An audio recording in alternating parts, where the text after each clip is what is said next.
Carabali, lateral direito, que é do Barcelona de Guayaquil. O São Paulo fez proposta, tem interesse. Como é que tá essa busca por um lateral? E tem também a questão do Tapia. Já tá fechado o Tapia? O que tá faltando pro São Paulo poder fechar esse negócio e anunciar o seu primeiro reforço da Era Crespo? Vou trazer detalhes pra vocês, assim como eu vou trazer. Bom, o Carabali, lateral direito, né, que é do Barcelona de Guayaquil, jogador experiente, já 27 anos. São Paulo fez uma consulta, mas ouviu, né, não só dos representantes do jogador, mas também do clube, né, que é só venda, só serviria uma venda nesse momento. Aliás, foi assim também com o Advíncula, que é do Botafogo, muito bom jogador, inclusive. Então, como o São Paulo não tem interesse em fazer, ou não tem dinheiro para fazer negociações venda, comprar atleta, São Paulo só olha por empréstimo ou jogador que está em fim de contrato. Então, o São Paulo não fez oferta por esse lateral direito, né, o Carabali, e a questão toda é agora buscar outros jogadores nesse mercadão, né, vai buscar outros atletas. Por exemplo, vou citar aqui o exemplo de um atleta que foi consultado, que é o Mike, mas foi uma consulta assim para saber condições, como é que é o futuro e tal, e o Mike que vai definir o futuro com o Palmeiras a partir da reapresentação do time depois da participação no Mundial de Clubes. O Santos sim tem um interesse oficial no Mike do Palmeiras, então pro São Paulo foi apenas ou por enquanto neste momento uma consulta. A questão do Tapia já tá evoluindo já para uma quase que uma finalização aí entre hoje e amanhã no máximo. Houve uma mudança nesse contrato que antes era de 1 ano e meio, 18 meses, que seria até o final de 26, agora o River Plate tá colocando 12 meses de contrato. Mas assim, vai fechar, é algo que tá caminhando muito bem para um desfecho. Os próximos passos agora são mais burocráticos, né, na questão de contratos, elaboração, jurídico e tal. Na Barra Funda há um otimismo assim de que esse negócio vai ser fechado e vai ser finalizado. Então o São Paulo busca aí um lateral direito, tá no mercado buscando um lateral direito e tentando fechar com esse atacante. E aí quem sabe um zagueiro, mas sempre dentro daquele modelo de contratações, né? Se você puder ter um jogador sem custos, né? Você não tem que pagar, porque o São Paulo tá sem grana. Então vai ser nessa pegada aí o mercado da bola do São Paulo. As movimentações estão acontecendo. Para completar, responder sobre o São Paulo, durante o programa do Nicola, a pergunta que mais me foi feita por torcedores do Tricolor é se Matias Rojas, meia paraguaio de 29 anos de idade que passou recentemente pelo Corinthians, interessa mesmo ao São Paulo. Especulação que tomou conta das redes sociais. Só para lembrar, o Matias Rojas passa pelo Corinthians, vai à FIFA cobrar 40 milhões de reais do Timão e já conseguiu a vitória em primeira instância. Esse debate agora foi para a Corte Arbitral do Esporte. Depois de sair do Corinthians, o Matias Rojas passa pelo Inter Miami e nesse momento defende o River Plate, onde não consegue jogar. Só para você ter uma ideia, ele foi para a Copa do Mundo de Clubes e não saiu do banco de reservas. 8 partidas e 1 gol desde que foi contratado no início dessa temporada. E o boato do Matias Rojas no São Paulo ganhou um pouco mais de força por conta da ótima relação entre São Paulo e River Plate. Os clubes, inclusive, estão finalizando a negociação do Gonzalo Tapia, atacante chileno de 23 anos de idade, que chega ao São Paulo por empréstimo de uma temporada ao custo de $100 mil. Se o São Paulo quiser ficar com o jogador, vai ter de gastar algo na casa dos $2 milhões. Pois bem, voltando ao Matias Rojas. Antes de gravar esse vídeo, consultei uma pessoa super importante na estrutura tricolor para perguntar se o Rojas poderia ser comprado. A resposta, abre aspas, nenhuma chance. Não queremos meia atacante. Hoje a busca é por um lateral direito, fecha aspas. E aqui vem outra informação importante. O São Paulo não pretendia trazer um lateral direito, por entender que o Cédric Soares, o Mike, o Igor Felisberto e também o Ângelo, que já foi negociado com o Strasbourg, mas só se muda para a França ao completar 18 anos, que esse quarteto seria suficientemente capaz de garantir segurança na lateral direita. O Hernan Crespo pensa diferente e entende que apenas o Cédric Soares hoje está pronto para essa função. Todos os outros 3 garotos da base parecem muito imaturos, segundo o técnico argentino. É por isso que o São Paulo está no mercado em busca de um lateral direito que chegue sem custos e bastante barato em relação a salário. Estou atrás de nomes e assim que conseguir descobrir para vocês, eu volto para contar, tá bom? A nossa enquete é: o que você espera da estreia do Crespo? E aí a gente não tem tantas opções para colocar, colocamos 3 opções, né? A primeira opção é perde, mas jogando bem, empata jogando fechado, ou ganha jogando por uma bola. E aí o Ângelo tá otimista, bem otimista, e o Papel também tá otimista aqui, falando que ganha jogando bem, e ganha do Flamengo no Maracanã jogando bem. Qual é o seu nível de otimismo, Renan? E o seu voto na enquete? Perde jogando bem, empata jogando fechado, ou ganha jogando por uma bola? Ou ganha jogando bem, né? Sei lá.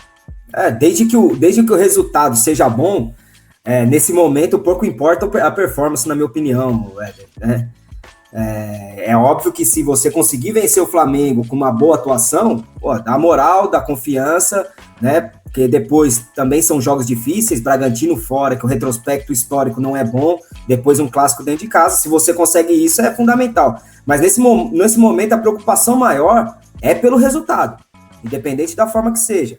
E ainda mais quando você vem de uma filosofia nova de trabalho, de esquemas novos, de movimentações novas em função da equipe técnica, eu acho que a gente, aí é questão de esperar mesmo, eu esperando, é um time muito mais reativo, né? O Flamengo jogando em casa há mais tempo com seu treinador, e é característica do time, a gente viu também isso na Copa do Mundo, de ter a bola, ser um time que propõe jogo, tenta pelo menos propor o jogo o tempo todo.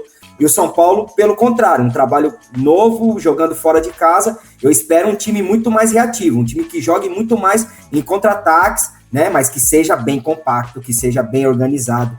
Então, das opções, eu ficaria muito feliz, já ficaria muito feliz se viesse um empate sofrido, como que é a opção? Um empate... Jogando fechado.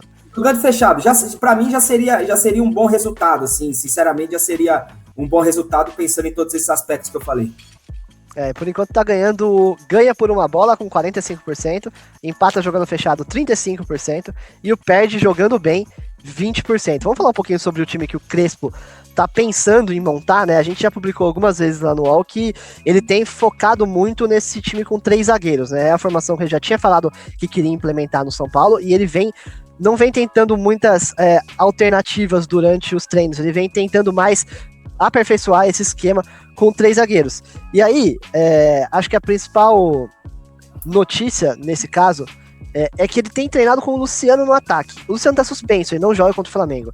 Mas o Crespo, nesse início de trabalho, ele acredita que o Luciano pode fazer essa função de segundo atacante ali do lado do André Silva. Então, mesmo sabendo que o Luciano não jogaria contra o Flamengo, o Luciano tem treinado. Inclusive, no treino de ontem, o Luciano foi titular do ataque do lado do André Silva, com o Oscar como camisa 10.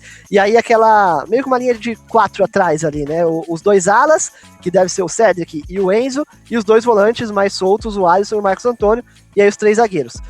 Que a gente ainda não tem certeza, mas o Arboleda chegou a ficar fora no banco, no jogo treino, mas a tendência é que o Arboleda jogue, né? Então a gente deve ter o time com o Arboleda, o Alan Franco e o Ferrarese. Mas acho que aí a única dúvida que fica mesmo pra gente desse time titular é quem entra na vaga do Luciano. Porque não tem tanta opção nesse momento, né? Até a pergunta do José Brasil, que ele fala: por favor, falem sobre a capacidade física de Lucas e Ferreirinha. Se jogarão no sábado, quantos minutos? Então, é difícil a gente falar sobre isso. A gente sabe que o Lucas e o Ferreirinha voltaram a trabalhar com o grupo no começo dessa semana. Então, assim, é difícil falar que eles têm capacidade para jogar os 90 minutos ou que eles podem entrar de titulares. Mas eles ainda não treinaram como titulares. Então, aí vai um pouco do que a gente está imaginando que os dois não comecem jogando. O Lucas é mais fácil você encaixar nesse time, porque a gente lembra que com o Dorival, o Lucas até jogava como 10, já jogava ali no centro do gramado. Já depois disso, com o Zubeldia, o Lucas foi para jogar mais na ponta, e com o Carpini também. Então, agora a gente vai ter o Oscar como camisa 10, mas o Lucas pode fazer esse segundo atacante no lugar do Luciano ali, né, Renan? Fazer a dupla com o André Silva. Talvez essa seja uma opção, não sei se os 45 minutos iniciais ou pro segundo tempo, mas tem essa opção o Crespo. E aí essa vaga pode cair no colo do Dineno, jogar com Dineno e André Silva com o Oscar como um 10. Como você vê essa formação, Renan? E se o Lucas pode atuar ali como dupla do André Silva? E se o Ferreirinha também, ou você acha que não? O Ferreirinha é só na ponta mesmo? Bom, Éder, a minha forma de entender o jogo, né?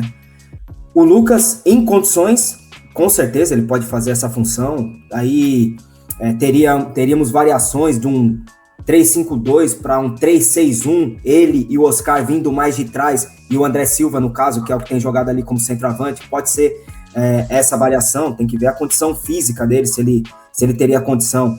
Se não, né, já que o Luciano não pode jogar, e há quanto tempo, Éder, você é prova disso que eu tô falando aqui, o Luciano, ali com o Zubeldia lá atrás ainda, naquela formação do Zubeldia, dos pontas e tal, a minha posição para o Luciano é de atacante, não de 10, há quanto tempo que eu tô falando isso? Você imagina agora, né, já que ele não pode jogar, o Lucas sem condição de iniciar, por exemplo, para mim é Rian, não tem outro nome, para mim é o Rian junto com o André.